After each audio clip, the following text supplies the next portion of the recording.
ഇടുക്കിയിലെ ആദിവാസി ഗ്രാമങ്ങളിലും ഓണാഘോഷങ്ങളുടെ അരങ്ങുണർന്നു. തിരുവോണ ദിനമായ ഇന്ന് ഗോത്രഗ്രാമങ്ങളിലെ കുട്ടികളും മുതിർന്നവരും ആഹ്ലാദത്തിമിർപ്പിലാണ്.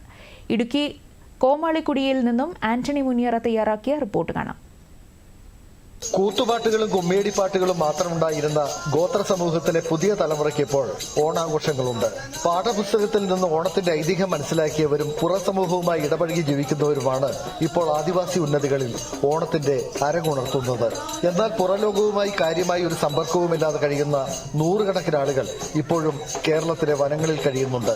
കേരളത്തിലുടനീളമുള്ള 37 ഗോത്ര വിഭാഗങ്ങളിലെ ഈ സാധാരണ മനുഷ്യർക്ക് അത്തച്ചമയവും ഉത്രാടപ്പാച്ചിലും ആർപ്പുവിളികളും തിരുവോണ സദ്യയും അടങ്ങിയ ഓണാഘോഷങ്ങളില്ല.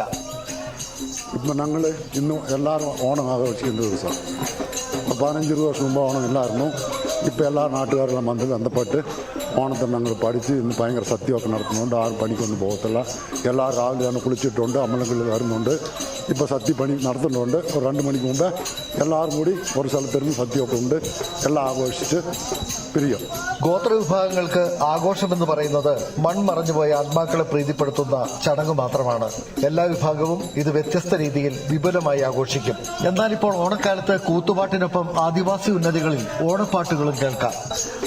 എല്ലാ കുടികളിലും ഇപ്പോൾ ഏകദേശം ഓണാഘോഷം നടപടി നടക്കുന്നതായിട്ട് ഉണ്ട്. അപ്പോൾ ഈ കുടിയിലും കോമാളിക്കുടിയിലും ഈ വർഷമല്ല, കഴിഞ്ഞ കുറച്ച് കാലങ്ങളായിട്ട് ഓണാഘോഷം സദ്യയും മറ്റു കാര്യങ്ങളും എല്ലാ കുടിനിവാസികൾക്കും കൊടുക്കുന്ന രീതിക്കുള്ള ഓണാഘോഷ പരിപാടികൾ നടത്തുന്നുണ്ട്. ഇടുക്കിയിലെ കോമാളിക്കുടി ആദിവാസി ഉന്നതിയിൽ തിരുവോണ നാളിൽ പൂവിളിപ്പാട്ട് ഉയർന്നു. വനാശ്രിതരായിരുന്ന ഇവിടുത്തെ മുതുവാൻ ഗോത്ര സമൂഹത്തിന് ഇപ്പോൾ കൃഷികളുണ്ട്. ഉപജീവനത്തിനായി സമീപത്തെ ഏലത്തോട്ടങ്ങളിൽ പലരും പണിക്ക് പോകാറുമുണ്ട്. എന്നാൽ ഈ തിരുവോണ ദിനത്തിൽ ഗോത്രഗ്രാമത്തിലുള്ളവരെല്ലാം ഒരുമിച്ചുകൂടി ആഹ്ലാദം പങ്കിടുകയാണ്. ഒരു കാലത്ത് കൂത്തുപാട്ടുകളും കുമ്പിയടിപ്പാട്ടുകളും മാത്രം മുഴങ്ങിയിരുന്ന ആദിവാസി ഗ്രാമങ്ങളിൽ നിന്ന് ഓണപ്പാട്ടുകൾ ഉയരുകയാണ്. കോമാളിക്കുടി ആദിവാസി ഗ്രാമത്തിൽ നിന്നും ക്യാമറമാൻ സന്ദീപിനോടൊപ്പം ആന്റണി മുനിയറ, ദൂരദർശൻ ന്യൂസ്.